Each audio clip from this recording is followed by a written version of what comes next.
Chapter 1. I ran as fast as I could, glancing back to see if they were gaining on me.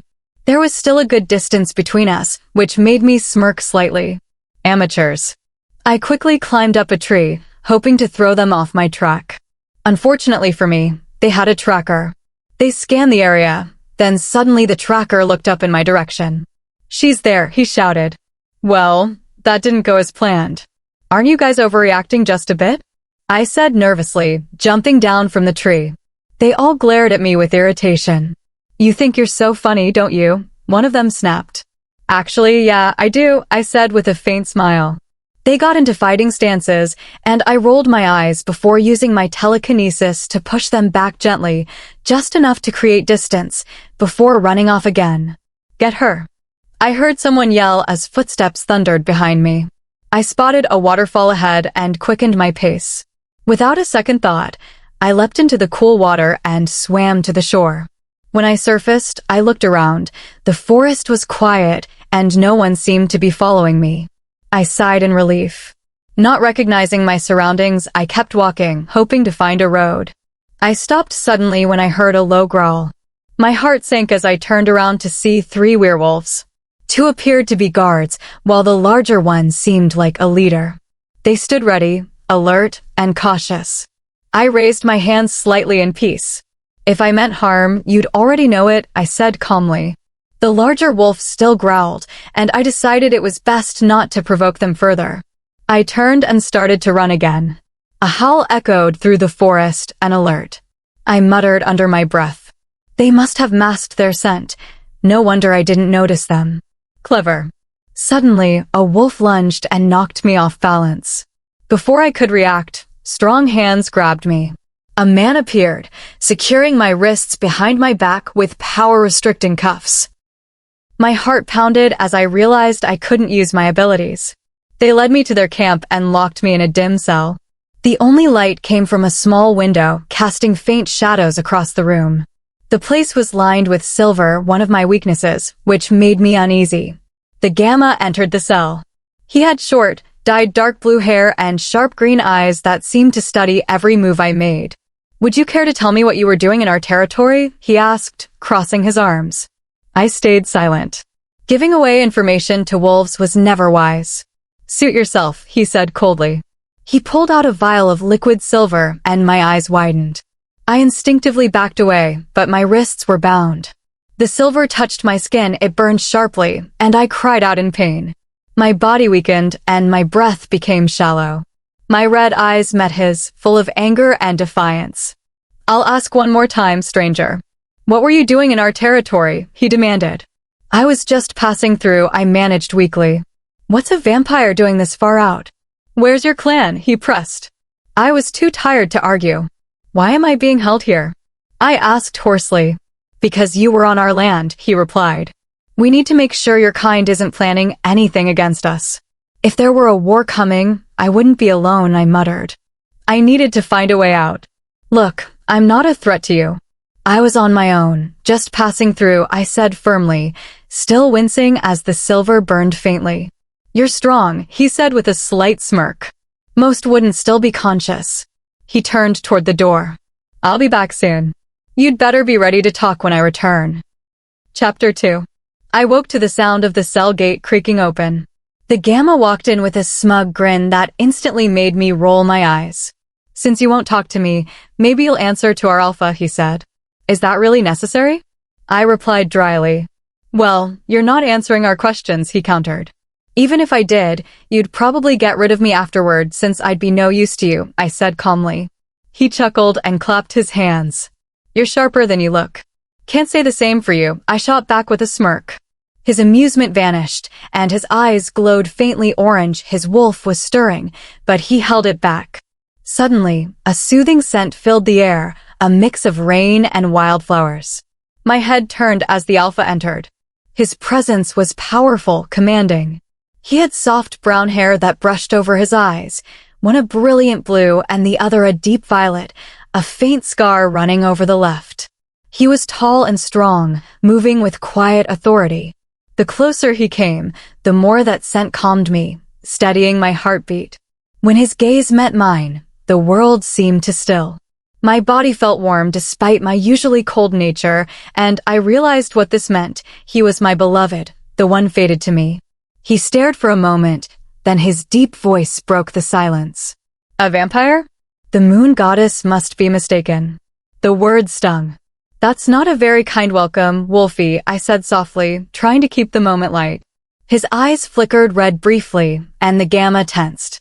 Vampire. Werewolf pairings were almost unheard of, a rarity not seen for centuries. Without another word, the Alpha turned and stormed out, his gamma hurrying after him. Once the coast was clear, I maneuvered my cuffed hands under my legs so they were in front of me. I pulled a small pin from my hair, a trick I'd learned for emergencies, and focused on the lock. After a few tense seconds, the cuffs clicked open. Relief washed over me. Still weak from the silver's lingering effects, I used the pin again to unlock the cell door. When it swung open, I checked the hallway, no guards in sight. Quietly, I slipped out and sprinted into the forest. Even though my heart ached with the strange bond one felt toward the Alpha, it was clear he didn't want it. I needed to leave. A distant howl echoed through the trees. They'd discovered my escape. I pushed myself faster, though the silver still dulled my strength. Then a mighty roar shook the air. My stomach dropped. The Alpha. I turned just in time to see a massive dark gray wolf emerge, his silver eyes locked on mine.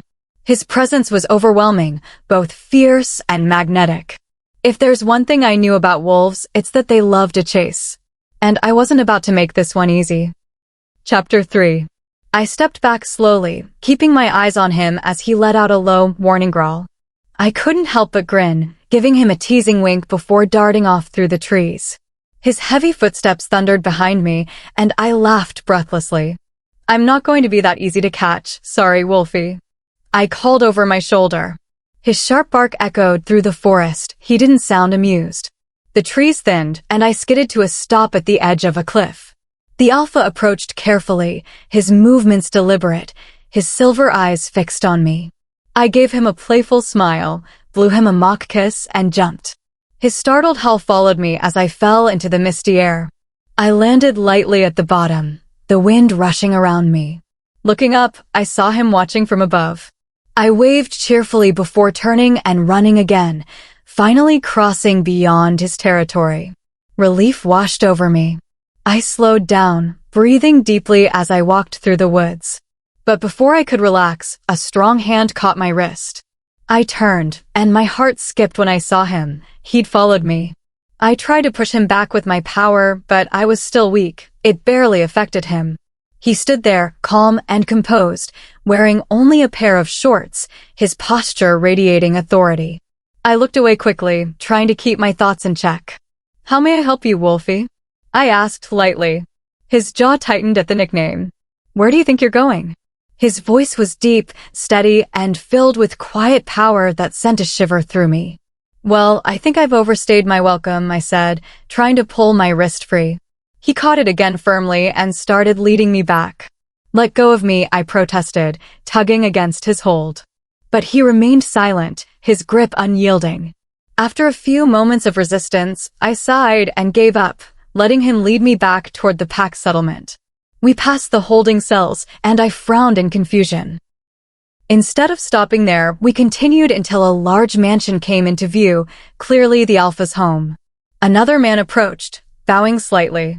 He had sharp, jet-black hair and piercing blue eyes. Alpha, he said respectfully. Beta Eugene, the Alpha acknowledged. I stifled a laugh. Eugene? Like from Tangled. Both of them turned their heads toward me with matching unamused expressions. I coughed awkwardly. Guess not a fan of Disney humor. They exchanged a brief glance, likely communicating silently through their mind link. Then the Alpha nudged me toward Eugene. You'll handle her, his expression seemed to say. Eugene bowed slightly, then motioned for me to follow. We entered the mansion and climbed the grand staircase until he opened a door to a spacious bedroom. My eyes widened. It was elegant, with gray walls, soft lighting, and a massive bed draped in deep red blankets that looked impossibly comfortable. Why am I here? I asked, turning to him. He didn't answer. Instead, he simply closed the door behind me and locked it quietly. I looked around the room, realizing escape would be pointless in my current state. The silver still weakened me, and if I ran again, he would find me. For now, all I could do was wait. Chapter 4. I had been in this room for over a week. My body was slowly healing from the silver's effects, but each day I grew weaker from hunger. No one had entered my room, and I hadn't seen the Alpha since our last encounter. I hated to admit it, but part of me wanted to. Still, I didn't know why I was being kept here. No one questioned me or explained anything. My head started to pound, and the room began to spin. I tried to knock on the door for help, but my strength gave out. Everything went dark. When I opened my eyes again, I blinked at the light and found myself lying on my bed. I frowned in confusion. The last thing I remembered, I wasn't even near it. On the nightstand beside me was a glass filled with dark liquid. I picked it up, my throat dry, and drank it down in one go. The taste told me it wasn't human, it was animal blood. It wasn't pleasant, but it gave me the strength I desperately needed. As energy slowly returned to my body, I heard the door unlock. The Gamma stepped in. "Oh, hey, Smith," I greeted with a grin. He shot me a glare that could burn through stone. "The Alpha would like to see you in his office," he said curtly. I got out of bed, following him through the long hallway until we stopped at a large door. "Go in," he ordered, pushing it open. I walked inside, and he closed it behind me. The Alpha sat at his desk, his attention buried in paperwork. His usually neat hair was slightly tousled, as if he'd been running his hands through it. He looked tired, but still impossibly composed. I cleared my throat softly, and he glanced up at me. That intense gaze made me momentarily forget how to breathe. Leaning against the wall, I crossed my arms. "What is your name?" His deep voice filled the room, calm but commanding. "Kiara," I replied. "Kiara," he repeated, testing the sound of it, his tone low and measured. It sounded different coming from him, almost softer. "And yours?"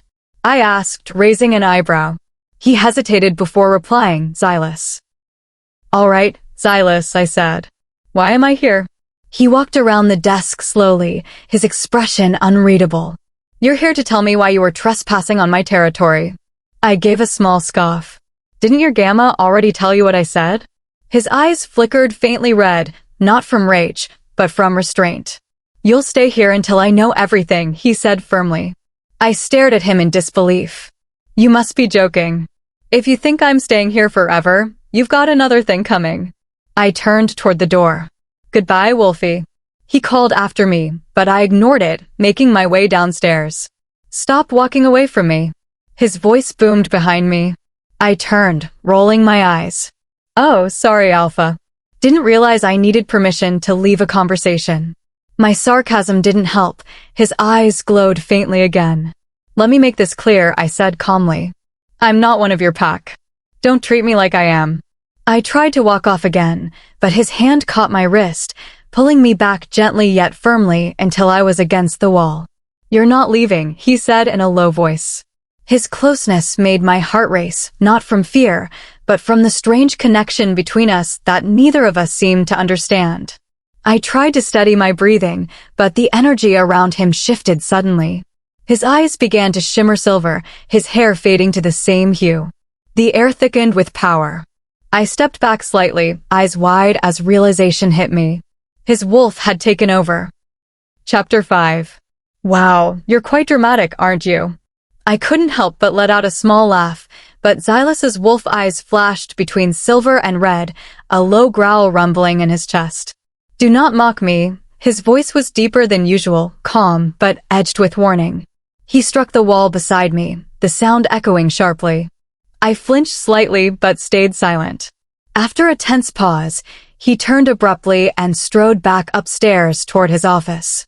I exhaled slowly, trying to calm my racing heartbeat. Footsteps echoed from the hallway, and I turned to see the Gamma approaching. "How may I help you, Smith?" I said with a faint smirk. He rolled his eyes.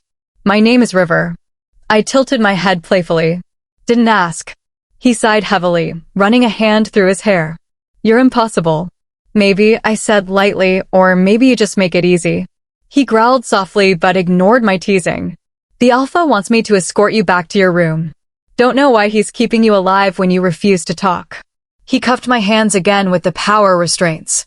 "Well, I guess you'll never know," I said with a wink. His expression turned puzzled for a second before he led me down the hallway, locking me in the room once more. "Shut it harder, why don't you?" I called out, grinning when I heard his irritated sigh from the other side. I lay on the bed, staring at the ceiling. My thoughts drifted, flashes of fire, chaos, and vampires fighting one another filled my mind. My eyes shot open. I pushed the memory away. I didn't want to relive that night. Though the room was far more comfortable than the cell, it still felt like a cage. I needed freedom. Even if escape seemed impossible, I couldn't give up. I sat up, a mischievous grin spreading across my face. I walked to the door and started pounding on it. "Hello? Can someone let me out, please?" I shouted. With my heightened hearing, I caught the sound of heavy footsteps heading my way. I stepped back just as the door opened. Xylus stood there, his expression sharp and tired. "What do you want?" he asked firmly. "These cuffs are hurting me, Xylus," I said softly, letting my voice tremble just enough to sound sincere. His stern gaze wavered for a brief moment, a flicker of guilt crossing his face. He exhaled, clearly fighting with his wolf's instincts. "Fine," he muttered. "I'll take them off." He unlocked the cuffs carefully. "Now stop shouting." His tone was authoritative but calmer than before. Then, without another word, he turned and locked the door again as he left. The moment the cuffs were off, I felt my powers flow back, stronger than before. I needed a plan. He would sense me immediately if I escaped now. But if I waited until nightfall, when he was asleep, I might just have a chance. As the sun dipped below the horizon, the sky painted itself in hues of orange, pink, and violet. It was breathtaking, a rare moment of peace amidst the chaos. I waited patiently until the sky turned dark, stars twinkling above like scattered diamonds. I focused my energy on the window lock. It clicked open, and I climbed out carefully, landing silently on the ground below. The silver was gone from my system. I was strong again. I sprinted through the forest, the wind rushing past me. Howls echoed in the distance, but I pushed myself faster, finally spotting the lights of a nearby town. At the docks, I approached the ticket booth. The man inside smiled politely. "How can I help you, miss? When's the next ferry to Ireland?" I asked. He checked his computer. "The last one for today leaves in 15 minutes. Would you like a ticket?" "Yes, please." My eyes glowed faintly red for a moment as I compelled him gently. "You'll give me the ticket and forget this conversation." His eyes went blank for a second, then he handed over the ticket without hesitation. I thanked him quietly and ran toward the ferry. Once aboard, I sat by the window in the cafeteria, watching the waves shimmer under the moonlight. The ferry horn sounded, and it began to move. I leaned back, exhaling in relief. No more running. No more danger. No more Xylus. But as the coastline faded behind me, the thought of never seeing him again left a strange ache in my chest, one I couldn't explain. Chapter 6. 1 year later. The bell above the shop door chimed as I stepped inside. "Hey, Annalise," I called. She turned with a warm smile, her long brown hair flowing freely down her back. "Hey, Kiara." She went back to tending a small flower pot, sprinkling seeds into the soil. With a gentle flick of her finger, the plant blossomed into a vibrant purple flower within seconds. Using my vampire speed, I crept up behind her.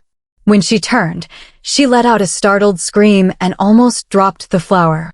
I caught it just in time, laughing softly. "Kiara, I told you not to do that," she scolded, pressing a hand to her chest before giving me a playful slap on the arm. "I don't recall agreeing to that rule," I teased, grinning. She gave me a pointed glare, and I raised my hands in mock surrender. Then I noticed someone by the storage door. "Hey, Aurora," I greeted, waving. "Hey," she replied with a smirk. "She scared you again, didn't she, Mum?" "She keeps using that vampire speed of hers," Annalise said, rolling her eyes. Aurora laughed. "Nice red hair, by the way, Kiara." "Thanks," I said, brushing my fingers through the newly dyed strands. I listened as the two of them playfully bickered, but my thoughts drifted elsewhere. When I'd first arrived in Ireland, I'd had nothing, no home, no plan. I stumbled upon Annalise's flower shop by pure chance. Or maybe fate. She told me she'd had a vision that a supernatural being who meant no harm would come seeking refuge. She took me in, helped me rebuild my life, and even offered me a job. That's how I met her daughter, Aurora, an empath who could sense emotions through touch. Annalise herself was a seer, able to glimpse the future. They became my family. But even after a year, I couldn't shake thoughts of Xylus. The bond between us had never faded. If anything, the distance only made me miss him more. The sound of pottery shattering snapped me out of my thoughts. Annalise stood frozen, her eyes glowing pure white. I rushed to her side, steadying her as Aurora ran over, worry written all over her face. When her eyes returned to brown, Annalise took a deep breath. "What did you see?" I asked. Her expression darkened. "A man with a dark aura, red eyes. A vampire. Something terrible is coming. It involves a man with 2 different colored eyes." My stomach dropped. "Damien," I whispered. "He's going to attack Xylus." Annalise's gaze softened. "It's him, isn't it?" I nodded. "I have to go back."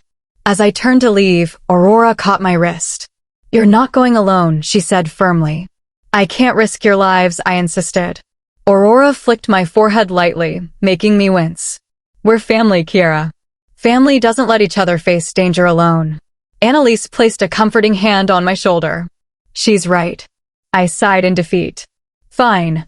Annalise, do you still have that teleportation potion?" She nodded, retrieving a small blue vial from the back room. "Think of the place you want to go, then smash this on the ground." I closed my eyes and pictured the forest I knew so well. Then I threw the vial down. Blue light surrounded us, and when it faded, we stood among familiar trees. A twig snapped behind us. I turned to see River, Xylus's gamma, in wolf form. He shifted back, wearing only shorts, his expression wary. "What are you doing on our land?" I smirked. "You still say that to everyone, Smith?" His jaw tightened. "It's River," he growled. "You're excused," I quipped, crossing my arms. He sighed. "Protocol says your hands need to be cuffed before I take you to the Alpha." I looked at Annalise and Aurora, who both shrugged and held out their hands calmly. I did the same, and he restrained us before leading the way. As we approached the pack grounds, my heart raced. Everything looked the same cabins, the same paths, but my nerves felt like wildfire. When the mansion came into view, memories I'd tried to bury surfaced all at once. "Wait here," River said when we entered the grand living room. He disappeared upstairs while we waited, the air thick with tension. A few minutes later, he returned. "The Alpha will see you now," he said. Then, pointing at me, he added, "Only you." I looked at Annalise and Aurora. They both nodded reassuringly. I turned to the guard nearby. "If you hurt them, I'll make sure you regret it," I warned. He rolled his eyes, but said nothing. River led me to the familiar office door, opened it, and announced, "She's here, Alpha." Then he shut it behind me. Xylus looked up from his desk. His hair was longer now, a light beard shadowing his jaw. He looked older, sterner, but no less commanding. My heart stuttered in my chest. "Can you take these cuffs off?" I asked quietly. "They're starting to hurt." He approached, still silent, and snapped the metal restraints apart with ease. The cuffs fell to the floor, and I rubbed my wrists. "What do you need to discuss?" His voice was deep and rough, sending shivers down my spine despite the cold tone. I steadied myself. "A man named Damien. He's preparing to wage war against you." Xylus's expression darkened. "And how do you know this?" "My friend is a witch. She saw it in a vision." He nodded slowly, thinking it over. "Any idea why?" I hesitated. "Not exactly." He didn't look convinced, but didn't press further. After a long silence, he turned back toward his desk. The air between us grew heavier. "Xylus," I began softly. He glanced up, waiting. "You know we're connected," I said, my voice faltering. Faded. His expression hardened. "The moon goddess made a mistake." The words hit like a blade. "She doesn't make mistakes," I said sharply. "There's a first time for everything," he muttered. "So that's it?" My throat tightened. "You're just going to deny it?" His tone grew firm. You'll fight alongside us when the time comes. After that, you and your friends leave."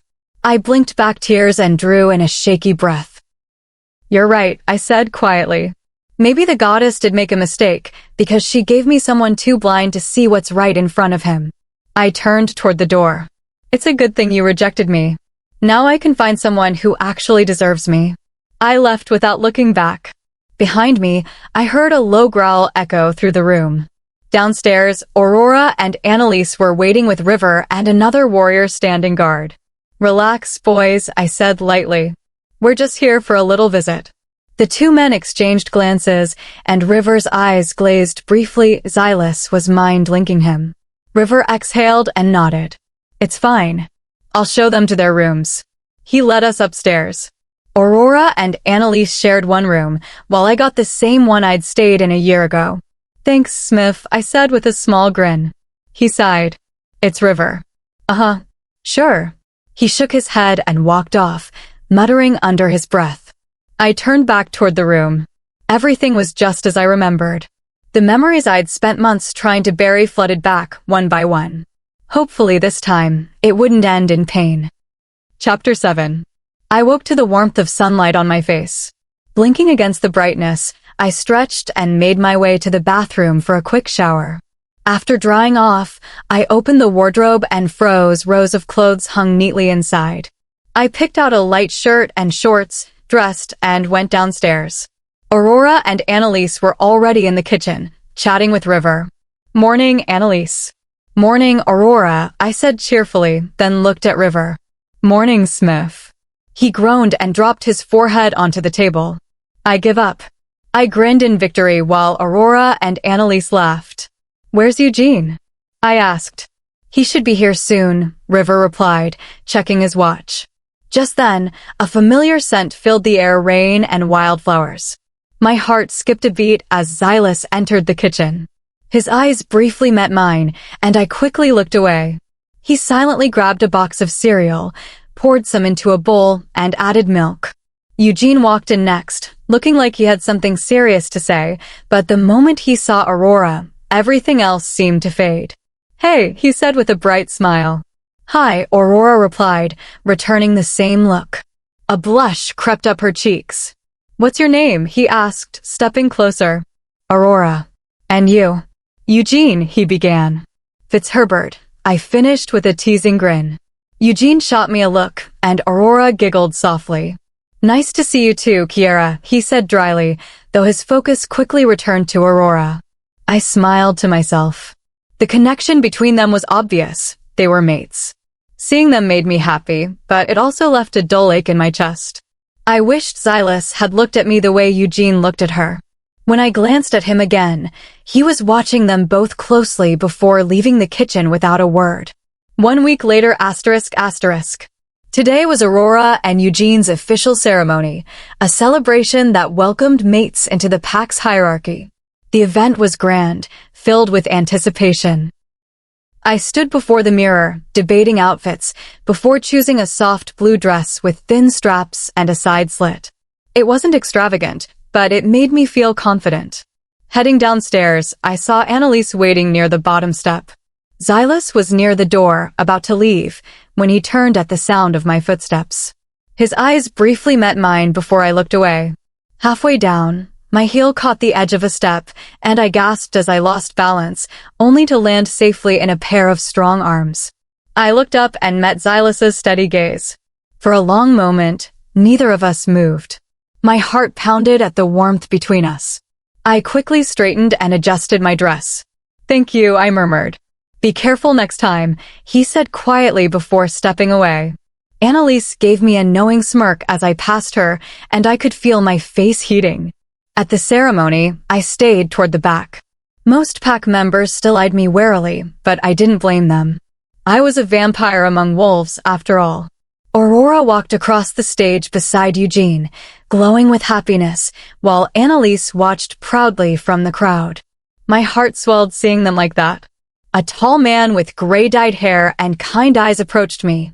"Hey, I'm Theodore," he said, offering his hand. "Kiara," I replied, shaking it. I was surprised, someone from the pack actually speaking to me without suspicion. We chatted briefly until I sensed a gaze on me.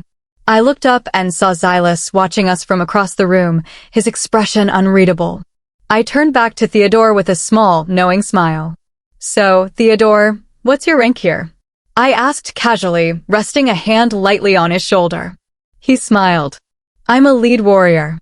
"Impressive," I said sincerely. But when I glanced back toward Xylus, his usually calm eyes flickered silver, his control wavering for a moment before returning to normal. I hadn't meant to provoke him, though a small part of me wanted to see if he cared. Moments later, I heard firm footsteps behind me. Xylus appeared, his voice even but commanding. "Miss Kiara, may I speak with you?" His tone made it clear it wasn't a request. He gave Theodore a sharp look that sent the warrior stepping back. "Yes, Alpha," I said softly as he guided me away. We entered the mansion, and he shut the door to his office behind us. I crossed my arms. "What's this about?" He sighed. "The way you were acting with Theodore, my wolf didn't take it well. I can ignore it, but I'd appreciate it if you didn't provoke him again." He rubbed the back of his neck, his composure slipping slightly. The simple movement made my heart race. I looked away, trying to steady myself. "I didn't mean to upset him," I said quietly. He nodded, though his tension didn't ease. The air between us grew thick, and the space suddenly felt smaller. I took a careful step closer. "You sure it's only your wolf that's bothered?" I asked softly. He met my gaze, steady but guarded. "Yes." I took another step forward. "Then you wouldn't care if someone else showed interest in me?" His jaw tightened. "You can make your own choices." I stopped in front of him, our faces only inches apart. "I know," I said quietly, "but something tells me your wolf disagrees." His breathing deepened, but he said nothing. For a few seconds, we just stood there, caught between restraint and everything unspoken. Then I stepped back, giving him space. "You don't have to fight what you feel, Xylus," I said softly. "But if you're not ready to face it, I won't push you." I turned toward the door, pausing briefly.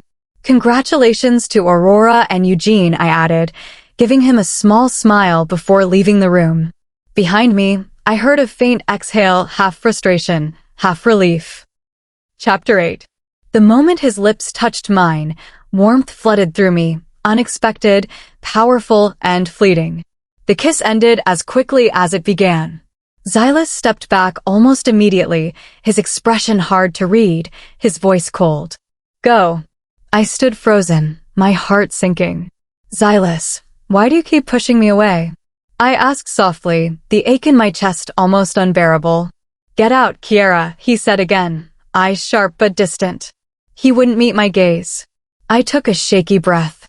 "The only one fighting this is you, Xylus." Finally, I looked straight into his eyes, those familiar, stormy colors that had once made me feel safe. They only mirrored conflict now. My vision blurred with unshed tears. I brushed past him, my shoulder hitting his arm as I stormed out, slamming the door behind me.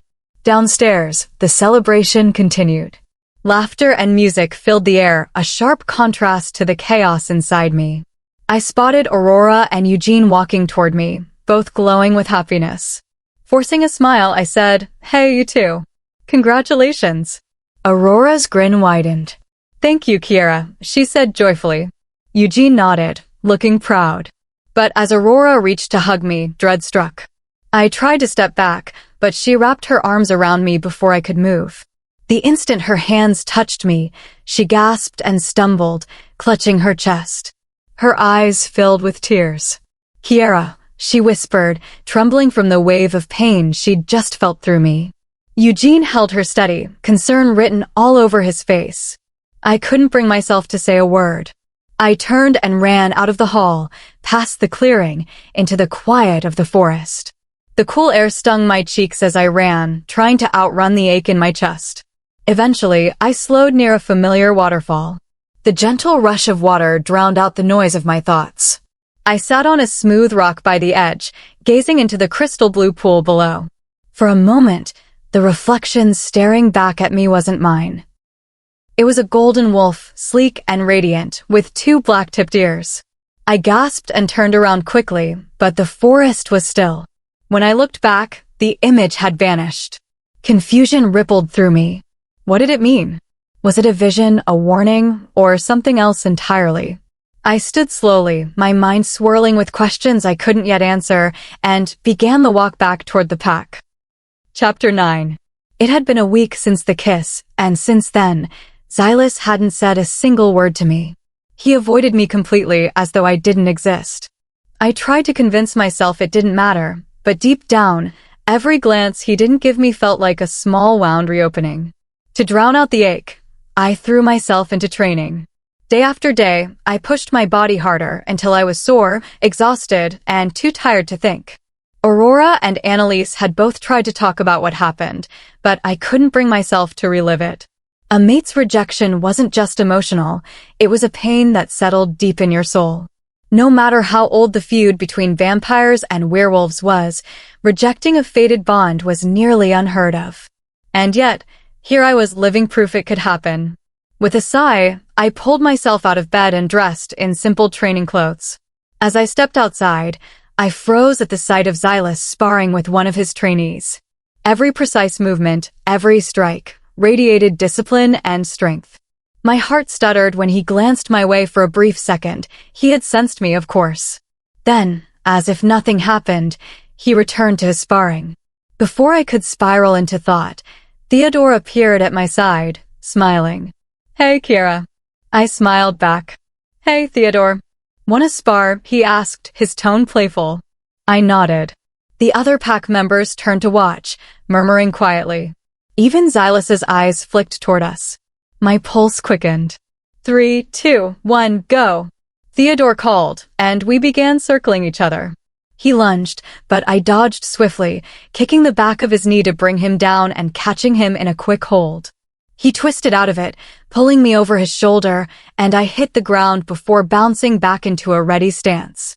We exchanged a few more moves, his punches precise but predictable.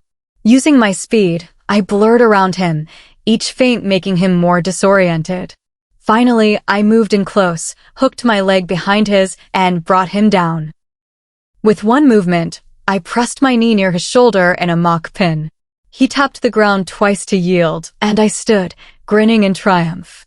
"That was impressive," he said, brushing himself off. When he glanced toward Xylus, I followed his gaze. The Alpha's expression was unreadable, but his attention was fixed on me. Alpha." Theodore started cautiously. "Maybe you could give Kiara a few pointers? She's quick, but she could use some defensive refinements." I crossed my arms and raised a brow, earning a faint look of amusement from Xylus. He nodded once and stepped toward me. "Throw a punch," he said simply.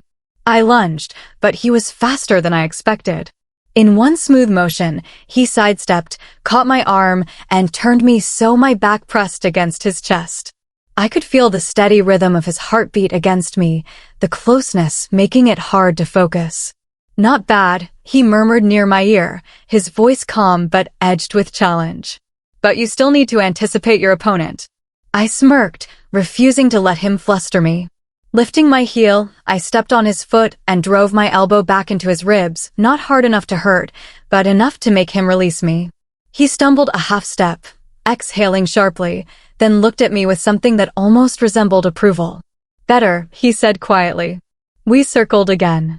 This time, he moved faster, sweeping my legs from under me before I could react. I hit the ground, and before I could push myself up, he was already there, kneeling, pinning my wrists above my head with one hand. Our eyes met. The world around us seemed to fade. His expression was unreadable, yet his gaze lingered too long, too deep. For a heartbeat, neither of us moved. I bit my lower lip instinctively, and his eyes flicked down to the motion. He blinked hard, closing his eyes briefly as if forcing himself to stay composed. When they opened again, they gleamed with a faint crimson glow. I tilted my head slightly, voice barely above a whisper. "If you don't want people to know we're connected, you're not doing a very good job, Wolfie." His jaw tightened, but he didn't move away. The tension between us was unspoken but undeniable, a pull neither of us could seem to break, no matter how much we tried to ignore it. Chapter 10. "If you don't want people to know I'm your mate, you're not doing a good job, Wolfie." Xylus seemed to suddenly realize how close we were. He stood up quickly, dusted off his hands, and walked away without a word. I stayed sitting for a moment, watching him retreat. He's got a nice walk, I thought, a small grin slipping across my face. You okay, Kiara? Theodore called out with a laugh. Yeah, I'm good, I said, sticking my tongue out playfully before heading off. The fresh air outside helped calm me. The wind brushed softly through my hair as I wandered through the park, letting the quiet moments soothe my mind. A group of pups caught my attention, laughing, chasing one another, full of energy and joy. Watching them made my chest warm. But the feeling quickly faded when one of the smaller pups tripped and fell. Tears filled her eyes as she clutched her scraped knee. I rushed over in an instant and crouched beside her. Hey, it's okay, sweetheart, I said gently, wiping her tears with my thumb. She looked up at me with wide, tearful eyes. It hurts, she whispered. I know, Angel, I murmured, rubbing her back. What's your name? Eleanor, she said shyly. Eleanor, that's such a beautiful name. Her cheeks turned pink as she mumbled a soft thank you. I smiled and examined the small cut on her leg. It wasn't deep, but the sight of her crying tugged at something inside me. I placed my hand gently over the scrape to comfort her. To my shock, a soft golden light began to glow beneath my fingers. I gasped quietly as warmth spread through my palm. When the light faded, the wound was gone, completely healed. Eleanor blinked down at her leg in amazement. How did you do that? I'm not sure, I said, still stunned. Let's keep it our little secret, okay? She nodded eagerly and threw her tiny arms around me. Thank you, Miss Kiara. You're welcome, sweetheart, I said softly, hugging her back. She gave me one last bright smile before running off to rejoin her friends. I glanced around. The park was calm, and no one seemed to have noticed. I looked down at my hands, my mind spinning. Did I just heal her? I whispered to myself. From the window of his office, Xylus had seen everything. A faint smile touched his lips as he watched me comfort the injured pup. The sight of his mate showing such tenderness stirred something deep within him, something he'd tried hard to bury. Eugene entered quietly and stood beside him. She's your mate, isn't she? Xylus turned slightly, caught off guard. How did you know? Eugene chuckled. You weren't exactly subtle, Alpha. Anyone paying attention could see it. Xylus sighed, rubbing the bridge of his nose before looking back out the window. I was kneeling on the grass, helping the child to her feet. A quiet pride flickered in his chest, quickly replaced by worry. What's stopping you from being with her? Eugene asked, his tone careful but curious. She's a vampire, Xylus said quietly. The werewolf community still fears and hates her kind. If I choose her, it could start a conflict none of us are ready for. Eugene studied him for a moment. Forgive me for saying this, Alpha, but if that's truly your only reason, then maybe you're focusing on the wrong side of the story. Xylus's brows drew together. The moon goddess doesn't make mistakes, Eugene continued calmly. You keep thinking her being your mate would bring war, but maybe she was chosen to help end one. Sometimes what we fear most is exactly what we need to heal. Xylus said nothing, but his eyes softened slightly as he turned back to the window. Eugene gave a respectful bow and quietly left the room, leaving his Alpha deep in thought. For the first time in a long while, Xylus wondered if his resistance wasn't protecting his pack at all. Perhaps it was only protecting his heart. Chapter 11. Wake up, a familiar voice shouted. I groaned and pulled the blanket over my head. The sound pierced through my sensitive hearing, making it impossible to ignore. For a moment, there was silence, then a sudden thump as someone jumped on my bed, sending me tumbling to the floor. My eyes flashed open, glowing faintly red from irritation. Aurora stood there, grinning from ear to ear. What the hell, Aurora? I snapped, rubbing my head. I did tell you to wake up, she said innocently. I thought vampires didn't sleep, she asked, tilting her head. Well, I'm a special breed, I said dryly, earning a laugh from her. Anyway, it's time for training, she reminded me, already heading out the door. I dragged myself up, got ready, and joined the others outside. The morning air was crisp and cool as I stepped into the training field. Xylus was there, of course, leading drills with a group of warriors. When he turned and our eyes met, I froze for a second. His gaze wasn't harsh this time. There was a calmness in it, something almost gentle.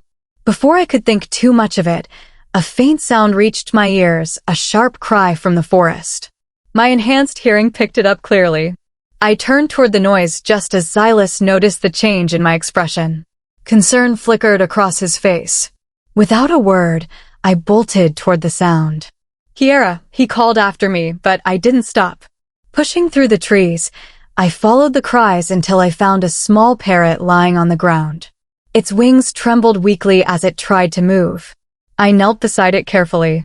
The little creature looked up at me, its eyes wide but trusting. "Hey there, it's okay," I whispered softly, scooping it into my hands as gently as I could. Moments later, I felt a familiar presence behind me. "Kiara, are you okay?" Xylus asked, his tone laced with concern. I smiled faintly. "I'm fine."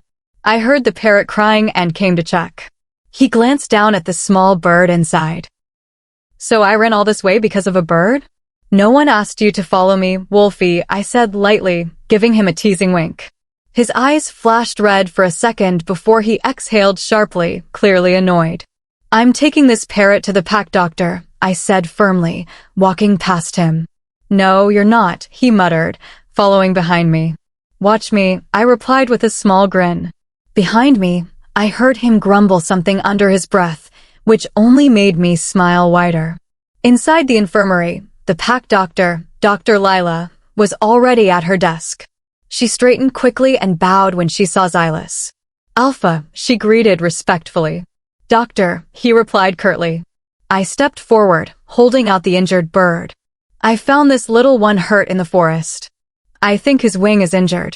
Dr. Lila nodded and examined the parrot gently, but as soon as she touched its wing, the bird let out a sharp cry. I winced at the sound. "Can you quiet that thing?" Xylus said impatiently.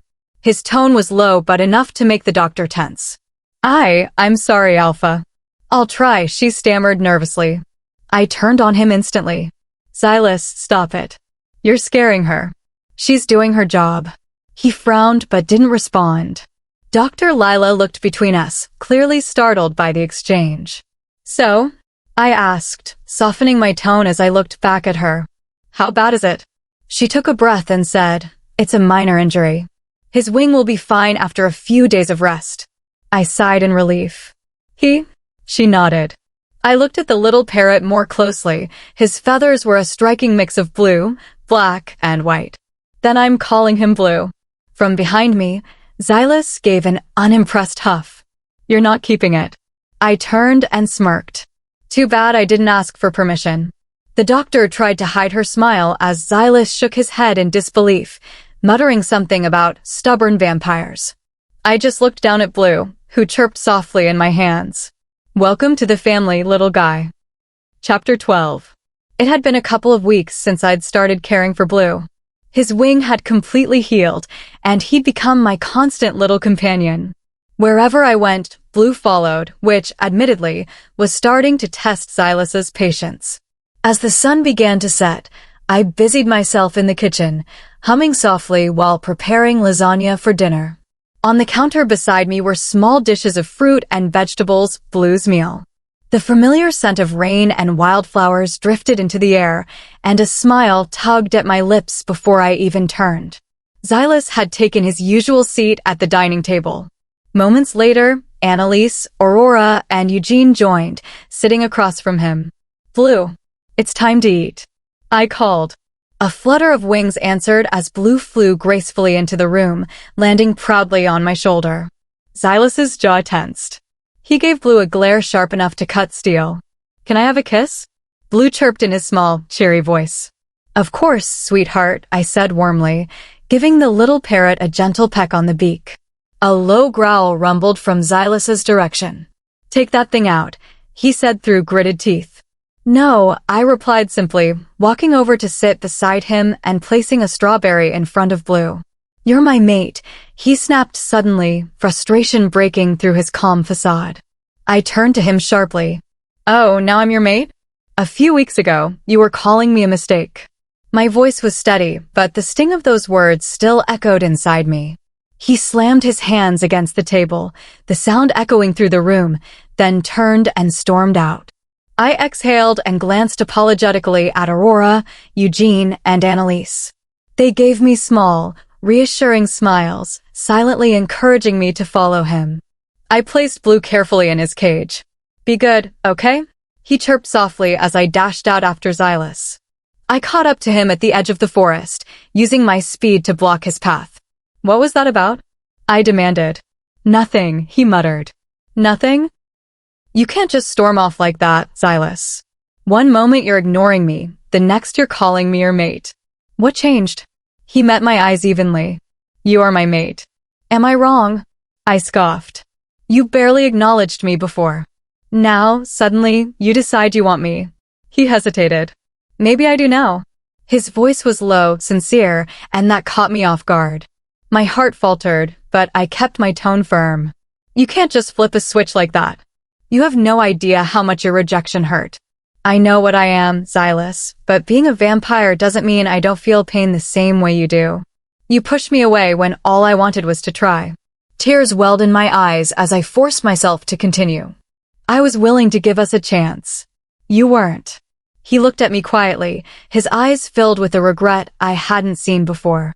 I shook my head and started to walk past him, needing space, but before I could take another step, his hand caught my wrist.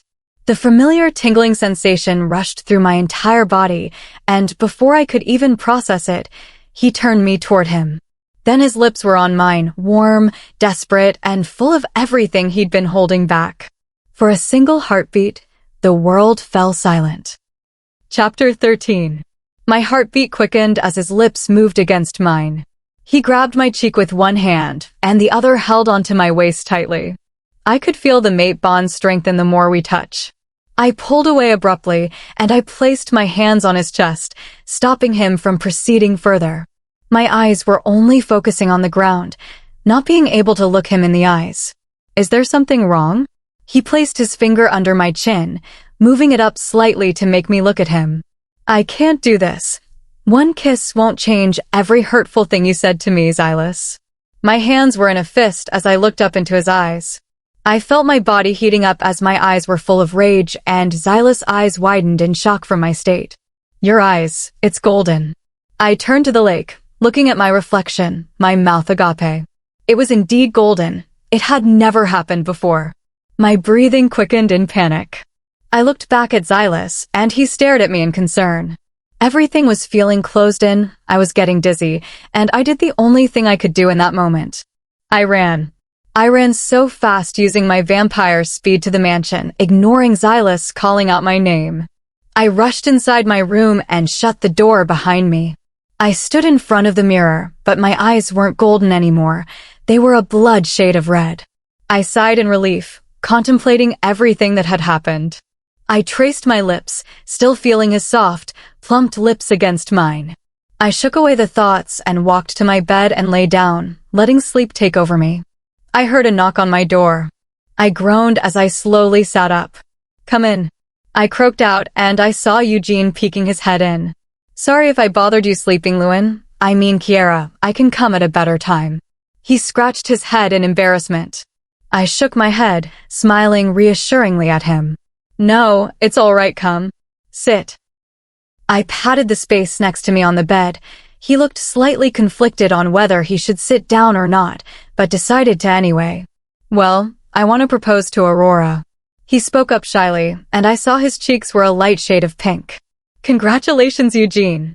What can I help with?" I slapped my hands in excitement as I waited for his answer in anticipation. "Well, I was wondering what kind of ring I should get her," he questioned. "Oh, well, Aurora is definitely not the type that likes big or expensive things. Simplicity is more her thing." He nodded in understanding. "Just get her something from the heart. You don't need to do anything extreme. She will appreciate anything you do or give her." I patted his shoulder. "Thank you, Kiara." He smiled brightly, showing me his pearly white teeth, and I smiled back at him. Then he exited my room. A couple of hours later, the sun was setting, and I hadn't left my room at all. I couldn't face Xylus after all that happened yesterday. I heard a scream. It sounded like Aurora. My heart dropped as I ran downstairs, gasping as I saw Eugene on the floor with Aurora towering over him, bawling her eyes out. What happened? I asked in horror, seeing Xylus run in. I don't know, we just walked in and he just passed out. She spoke out through the sobs. Before anyone could react, Eugene held up a ring box and my eyes widened in surprise. You're such an idiot. Aurora chuckled as she wiped away her tears. Only for you, Angel. Eugene caressed her cheek. Anyone could feel the true love between the two of them. I felt envious of them. I glanced at Xylus, but his eyes were already on me. I swiftly looked away to look at the couple. Will you marry me? He pouted as Aurora finished playfully hitting him on the chest for scaring her. Yes, you dumbass. She wrapped her arms around his neck and planted a kiss on his lips. I told you not to do anything extreme. I shook my head in disbelief, chuckling, and Eugene shrugged, a cheeky smile on his face. He put the ring on Aurora, and she stared at it in awe. I congratulated the couple, glancing at Xylus once more, who was looking at me expectantly, but I ignored it and went back upstairs to my room. Chapter 14. Fire. That was all I could see. Flames rose around me, licking at the night sky, filling the air with smoke and ash. The world was chaos. Screams echoed from every direction, raw and filled with pain. I covered my ears, squeezing my eyes shut as tears streamed down my face, wishing the sounds would stop. Then silence. I slowly lowered my hands and opened my eyes. The fire still burned, but the screams had vanished. What replaced them made my breath hitch bodies. Dozens of them. The ground was stained dark and the air was heavy with loss. A golden wolf stood in the center of the devastation, its fur shimmering faintly in the light of the flames.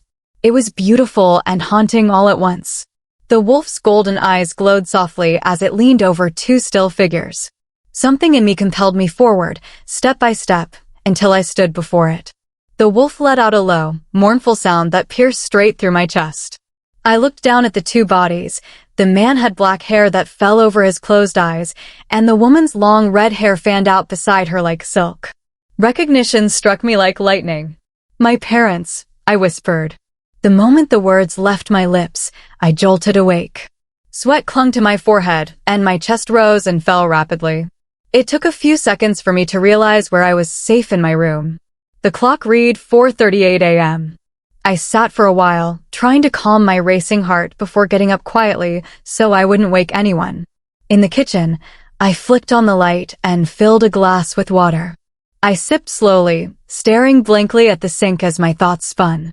The dream, no, the memory felt too real. Why was I only now seeing it?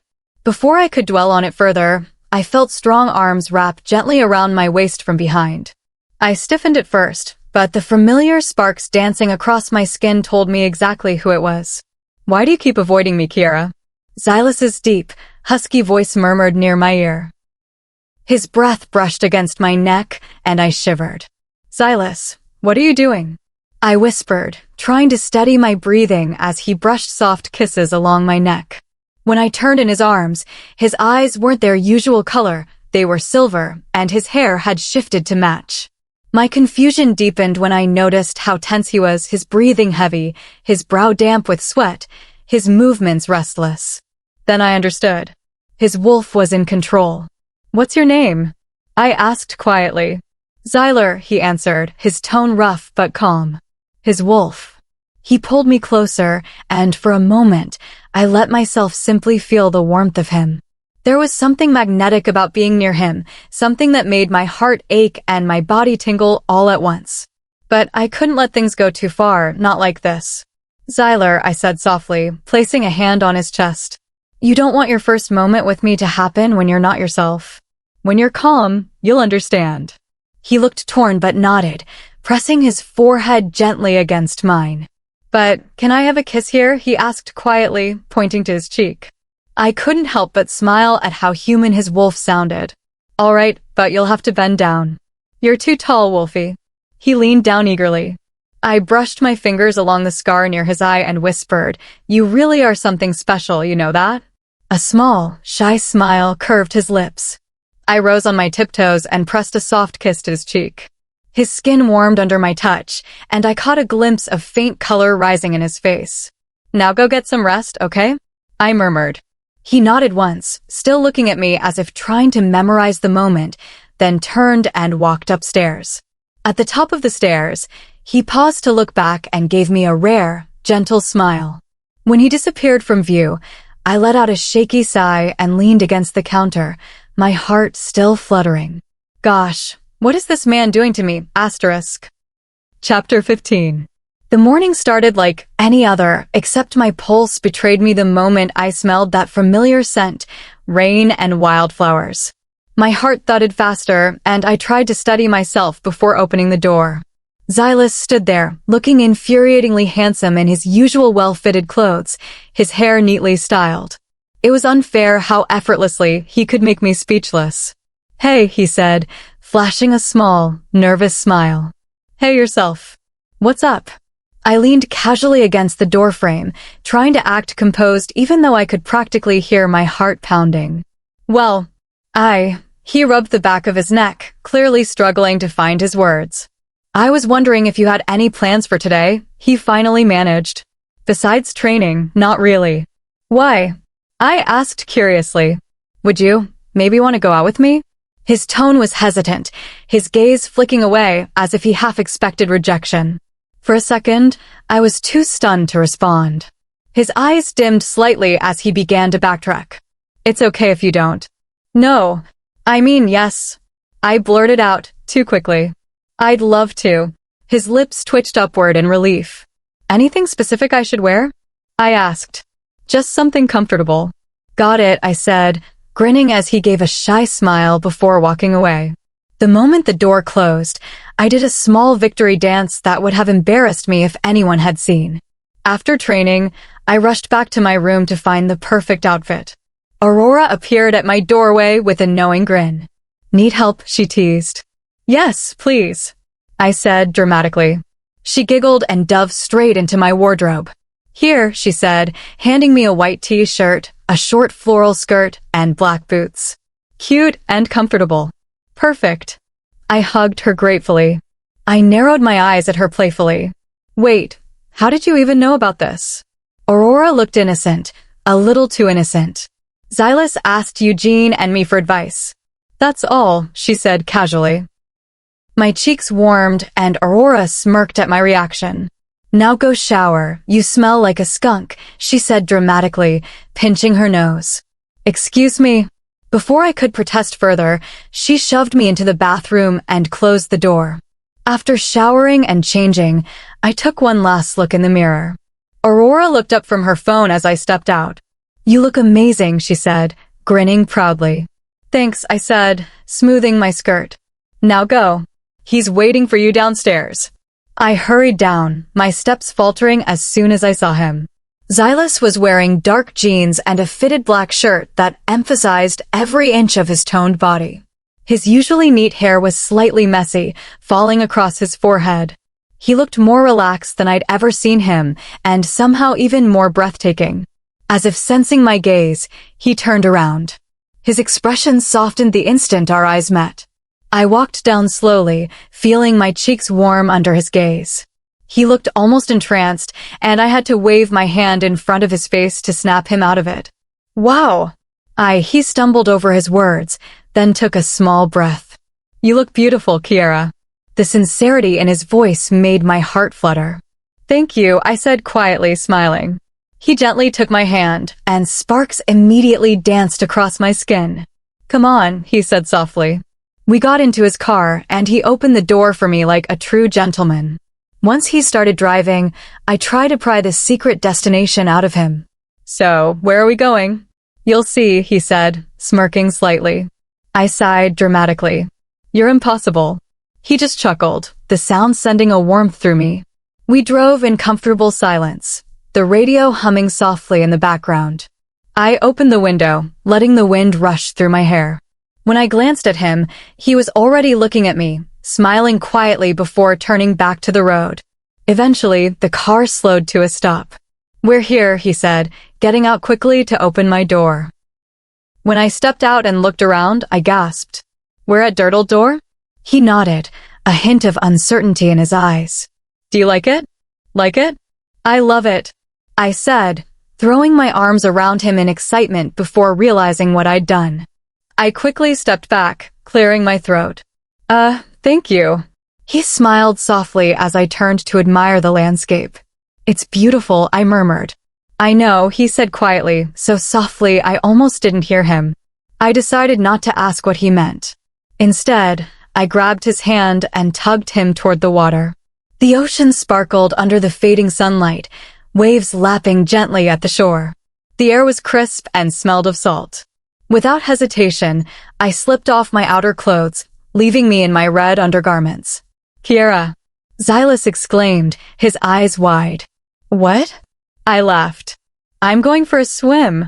"Come on." He stayed frozen. "No." "You're boring," I teased, splashing into the water. He raised a brow. "What did you just say?" "You heard me." That seemed to do it. He stripped off his shirt and stepped into the water in his boxers, shaking his head with mock annoyance. Before I could swim away, he caught me easily, wrapping an arm around my waist.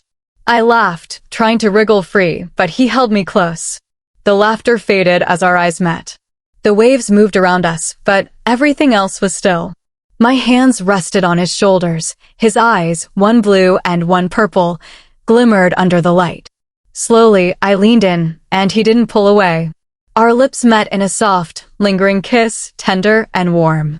It wasn't rushed or wild. It was full of everything we hadn't said, trust, emotion, and the quiet acceptance that maybe, just maybe, we were finally where we were meant to be.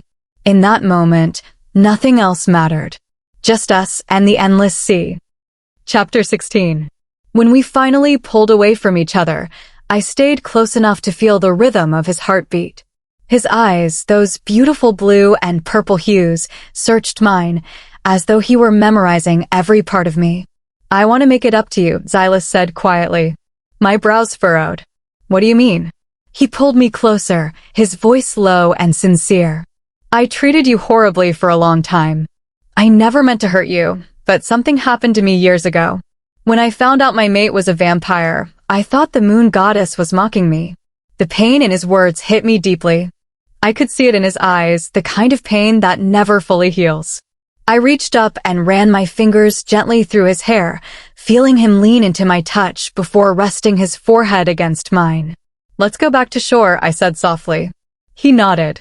We swam back and sat side by side on the sand, watching as the sun melted into the horizon. The air was cool and still, and the only sound was the gentle crash of the waves. For a while, neither of us spoke. "Xylus," I finally whispered. He hummed in response, eyes still on the sea. "You said something happened a long time ago. Did a vampire do something to you?" For a few seconds, silence hung between us, and I immediately regretted asking. Then he said quietly, "A vampire murdered my parents." My breath caught in my throat. "What?" I was too young to understand why, he continued. "But I remember the name of the one who did it."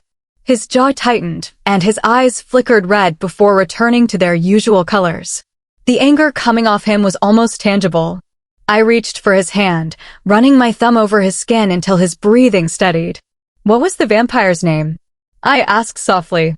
He turned his head toward me, his expression dark. "Damien." The world seemed to stop. The name alone sent a chill through me. My chest tightened, and before I could stop it, tears filled my eyes. "Kiara?"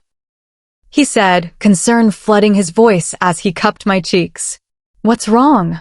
"He killed my parents too," I whispered, and the words broke something inside me.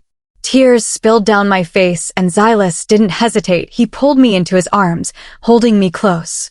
His steady heartbeat and the warmth of his embrace anchored me, calming the tremors in my chest. After a while, he spoke softly against my hair. "Do you want to go home and rest?" I nodded weakly. He lifted me into his arms without another word, carrying me bridal style to the car. I kept my face pressed against his chest, letting the motion of his breathing soothe me. The drive home was quiet. Neither of us spoke. The hum of the radio filled the silence. When we reached the pack house, the gates opened immediately for the Alpha.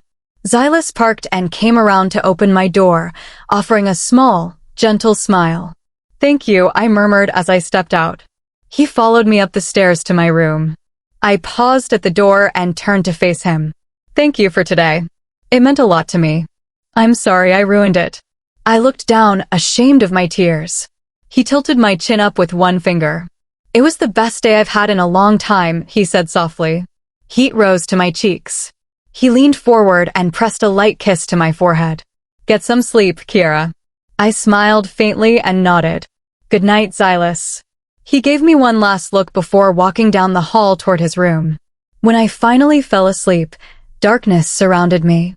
Then a brilliant light appeared in the distance, soft and golden. I blinked against the glow until a figure came into focus, a woman with flowing red hair and a kind, familiar smile.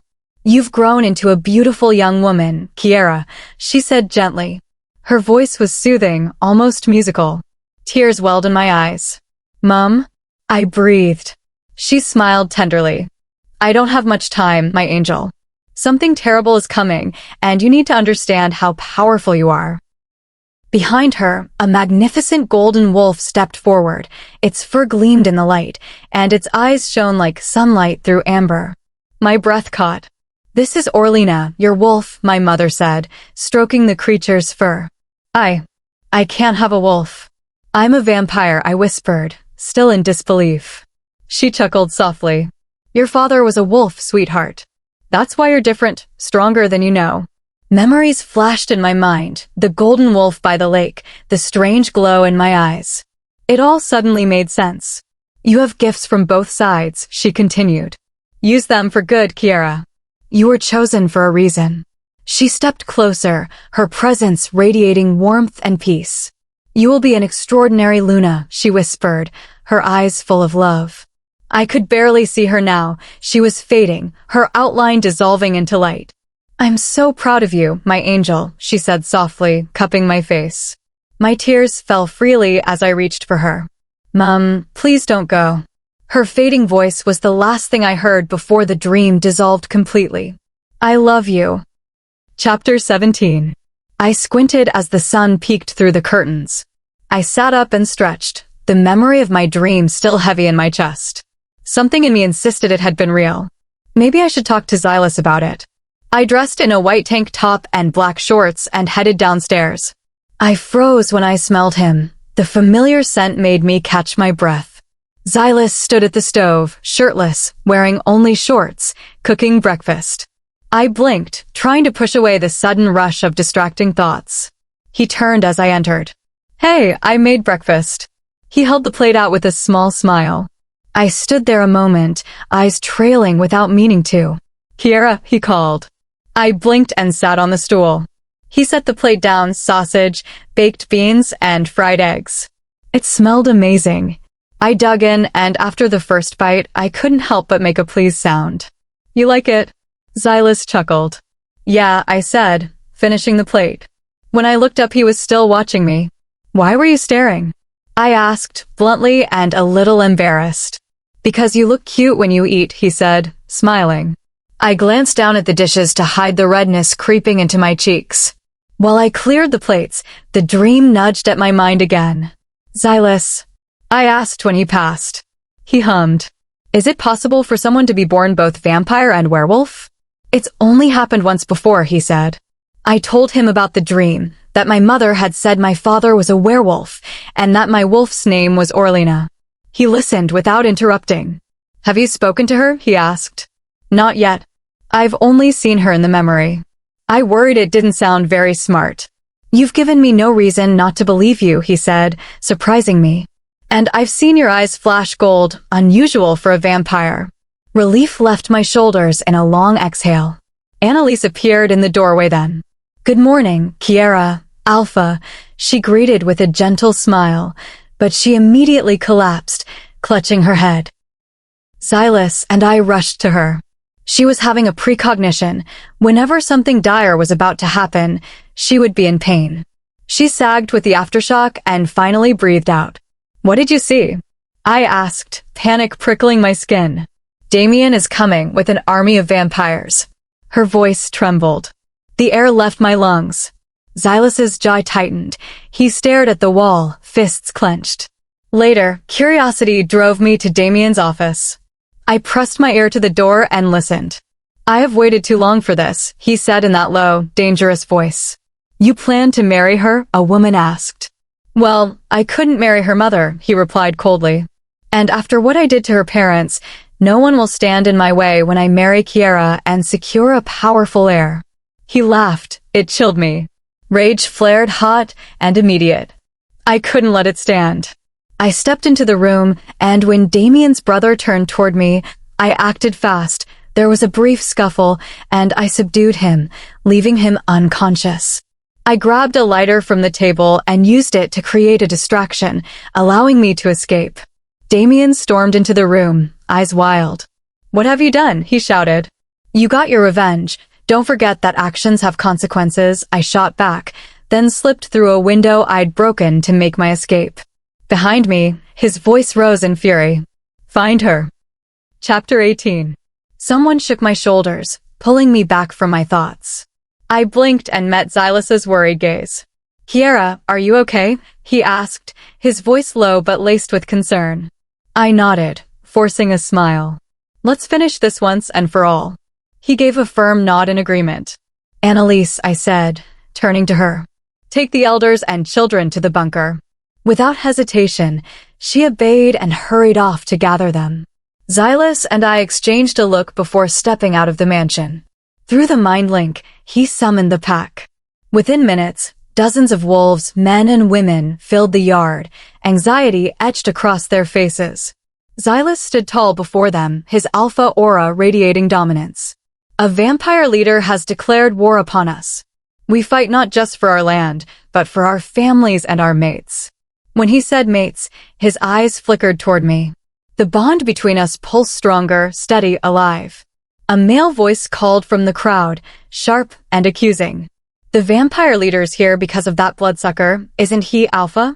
The words hit like a blade. My stomach twisted with guilt. He wasn't wrong, this war was coming for me. But before I could speak, Xylus's growl ripped through the clearing. "Say that again about my mate," he thundered. His voice was deep, layered with his wolf's growl. The air thickened with power. I stared at him, stunned. It was the first time he'd publicly called me his mate. The pack fell silent. The man who'd spoken went pale and bowed his head, baring his neck in submission. Sorry, Luna." "Alpha," he stammered. One by one, the others followed suit, bowing in submission. The gesture sent a rush through me, acceptance, respect, belonging. "Thank you," I said, my voice steady and oddly mature. Gasps spread through the crowd, and I frowned in confusion until Xylus smiled faintly. "Your eyes," he said softly. "They're golden again." Eugene and River stepped forward, awaiting orders. "Eugene," Xylus commanded, "take 20 pack members east. River, take 20 west. The rest will stay with us." They nodded and disappeared into the forest with their teams. We moved carefully into the woods, senses sharp. The silence was heavy until the faint snap of a twig made every head turn.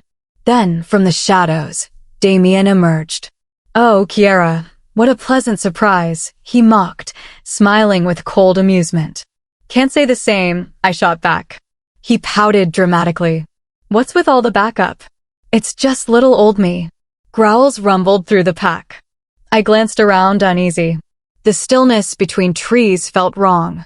"You could make this easy," Damien continued, shrugging. "Come with me quietly, and no one gets hurt."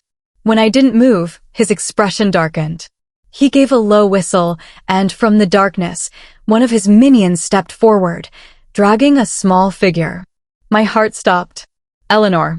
The little girl sobbed, her small body trembling as Damien pressed a knife to her throat. "Kiara, help me," she cried, tears streaking her cheeks. My hands curled into fists. "Let her go." Damien smirked. "So what's it going to be, my dear?" "You forget what I can do," I said calmly. He frowned, confused, right before my telekinetic force hurled him and his minion backward. They slammed into the ground, and Eleanor ran to me, throwing her arms around my neck. "It's okay, sweetie," I whispered, hugging her tightly. "You're safe now." Xylus's eyes were blood-red with rage. He looked ready to tear Damien apart. I turned to one of the wolves. Take her to safety. The warrior nodded, scooping Eleanor up and vanishing into the trees. When I turned back, Damien was rising slowly, brushing dirt from his coat. Using a child? I spat. Even for you, that's pathetic. He chuckled darkly. You always had your mother's mouth. Don't, I warned through gritted teeth. For birds with one stone, he said suddenly, smirking. My brow furrowed. What are you talking about? Xylus growled beside me, but Damien's eyes gleamed with twisted satisfaction. I loved your mother once, he began. But she chose that beta over me. When I learned she was pregnant, I knew you'd be powerful, half vampire, half wolf. I wanted that power. But your parents and Xylus's parents got in my way. The world tilted. My breath hitched. Xylus's parents. Xylus's father had been the alpha. My father, the beta. Damien had killed them both. All of them. For me. I turned to Xylus, horror and guilt twisting in my chest. His eyes were pure silver now. Xyler had taken over. From those golden eyes, I see you've met your wolf, Damien said mockingly. Xyler, no. I shouted as Xylus lunged. Damien moved faster than I expected. His hand darted behind his back, flashing silver. The blade sank straight into Xylus's chest. No! My scream tore through the clearing as the bond between us cracked like glass. I collapsed, clutching my chest as pain unlike any other ripped through me. Every nerve burned, every breath hurt. Around me, the sounds of battle blurred into chaos. Wolves howled, vampires hissed, but all I could hear was the echo of a voice inside my mind. He killed our mate. Asterisk. Chapter 19. Orlina, I whispered weakly, tears streaming down my cheeks. The pain in my chest was unbearable until suddenly it wasn't. It turned to something else. Rage. Pure, burning rage. My entire body convulsed as agony ripped through me. My bones cracked, reshaping. My muscles twisted, stretching. I screamed as fire seemed to course through my veins, but then the pain stopped, replaced by power. Damien's expression faltered for the first time. Shock. I snarled, lowering my head. I tried to speak, but no words came. When I looked down, golden fur glimmered under the moonlight, my hands replaced by paws. Orlina. The forest seemed to still. I turned my head and saw Xylus, his skin pale, motionless. Something inside me snapped. I lunged. Damien barely had time to react before I slammed into him. He stumbled back, trying to shove me off, but I was done holding back. My jaws clamped around his neck, and with one violent twist, I ripped his head clean from his body. For a heartbeat, the world went silent. Then chaos. The remaining vampires, seeing their leader fall, fled in terror. The pack members threw back their heads and howled in victory, but for me, there was no triumph. I padded toward Xylus's lifeless body and whimpered, nudging his arm with my muzzle. A broken sound tore from my throat, part howl, part sob. The last fragile thread of our bond pulsed and began to fade. No, I howled in anguish, my voice echoing through the trees. Annalise and Aurora burst into the clearing, gasping when they saw me, my golden wolf form beside Xylus. They took a hesitant step forward, but I bared my teeth instinctively, warning them to stay back. Kiara. Annalise cried out. I had a vision, you heal him. Her words hit me like lightning. My anger drained away, replaced by desperate hope. My bones cracked and shifted again, and in moments, I was human once more, trembling but clothed. I don't know how. I sobbed, pressing my hands to Xylus's chest. Please, Annalise, I don't know what to do. Trust your power, she whispered. I leaned over him, tears falling onto his cold skin. Xylus, please, come back to me. I love you. My voice broke as the words left me. A blinding white light erupted around us. I gasped, covering my eyes, but I didn't move. The light was warm, almost alive, wrapping around Xylus like a cocoon. Then, as suddenly as it appeared, it vanished. For a second, there was silence. Then Xylus's eyes fluttered open, those perfect blue and purple eyes. You love me, he teased weakly, a grin tugging at his lips. I punched his shoulder with a choked laugh. Don't joke right now, you idiot. He winced playfully. Ow. Still sore here, you know. I threw my arms around his neck, holding him tightly. I thought I lost you, I whispered. Never, he murmured into my ear, his voice soft and sure. Alpha, are you all right? Eugene shouted as he and the others rushed over. Xylus looked at him for a brief moment, then back at me with a small smile. Never better. I rose from the ground and pulled him up beside me. Go to your loved ones. They're waiting. The pack bowed their heads respectfully and hurried toward the pack house. I turned to Annalise, Aurora, and Eugene. Thank you, I said sincerely, then glanced at Xylus and took his hand. Whoa, chill, babe, he said with that teasing grin again. I rolled my eyes, trying to hide the way my heart fluttered. Don't call me that. You love it, he murmured, making me blush. As we neared the mansion, I scanned the clearing. The pack was tending to minor wounds, but there were no casualties. Relief washed over me. Then I saw her, a small, trembling figure stepping out of the bunker. Eleanor. Eleanor. I called, running to her. She looked up just in time for me to sweep her into a hug. Are you okay, sweetie? Did he hurt you? I asked, my voice shaking. She sniffled and shook her head. No. I'm okay. Where's your mother? I looked around instinctively, but she stared at the ground, her little fingers twisting together. My heart sank as realization dawned. She had no one. A pack woman in her 50s approached, gently placing a hand on Eleanor's shoulder. Her eyes were full of pity. I turned to Xylus, who was watching from a short distance, his expression soft.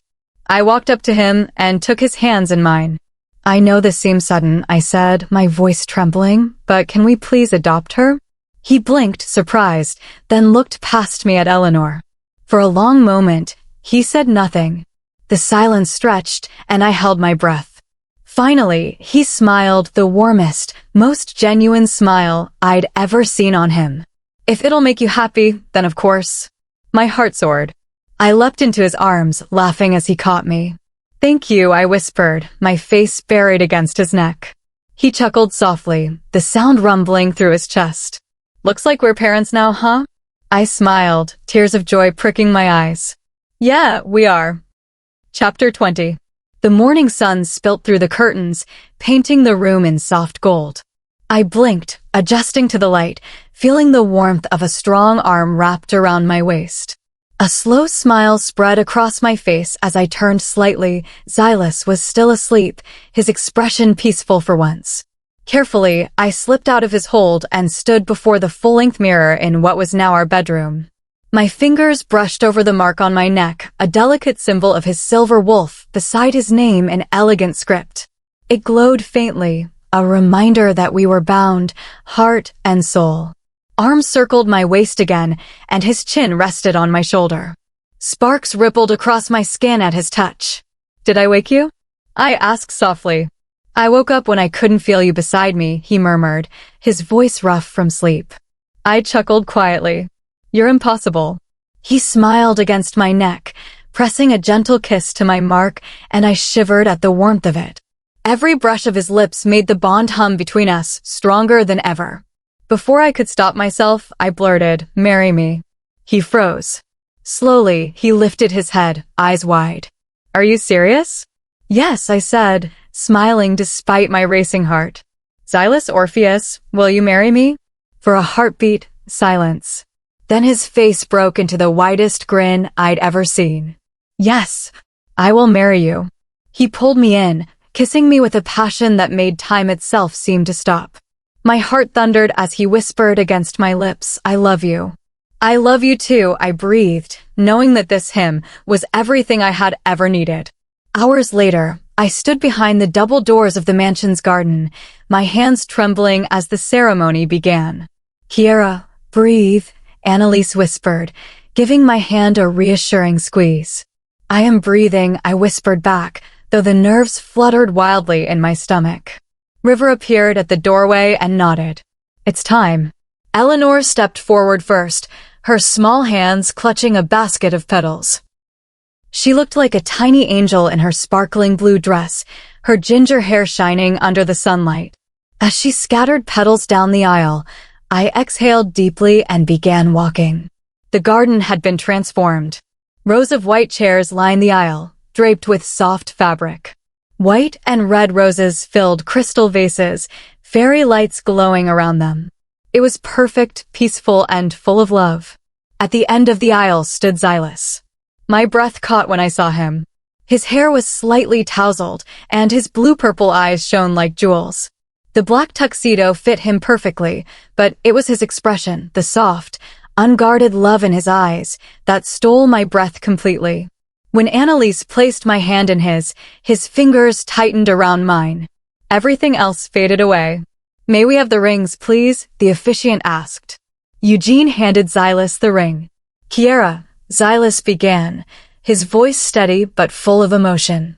"We've faced battles, loss, and more trials than I can count. But through it all, you were my light. I'm proud to call you my mate, my Luna, and now my wife. I promise to love you and stand beside you until my last breath." Tears spilled down my cheeks. He brushed them away gently, his thumb lingering against my skin. Aurora handed me his ring, and I slid it onto his finger, my voice trembling but sure. "Xylus, every day I thank the moon goddess for bringing me to you. You've been my protector, my friend, and the one who sees me for who I am. I love you more than words can ever express, and I will stand by your side until the end of time." The officiant smiled. "Xylus Orpheus, do you take Kiara Lycaos to be your wife?" "I do." His voice was low but firm. "And Kiara Lycaos, do you take Xylus Orpheus to be your husband?" "I do." "Then, by the blessing of the moon goddess, I now pronounce you husband and wife. You may kiss your bride." Xylus cupped my face, and our lips met in a tender, lingering kiss that felt like both an ending and a beginning. Cheers and whistles erupted from around us, but for me, the world had narrowed down to just this, him and me. When we finally pulled away, he whispered, "I love you," pressing one last kiss to my lips. Eleanor rushed toward us, giggling, and grabbed my hand. "I love you too, Wolfie," I said, smiling up at my husband. He rolled his eyes playfully, but the warmth in his gaze was unmistakable. The crowd cheered again, and for the first time in a long time, everything felt complete. The war was over. The pain had passed. And in its place, we had peace, family, and love that would last a lifetime.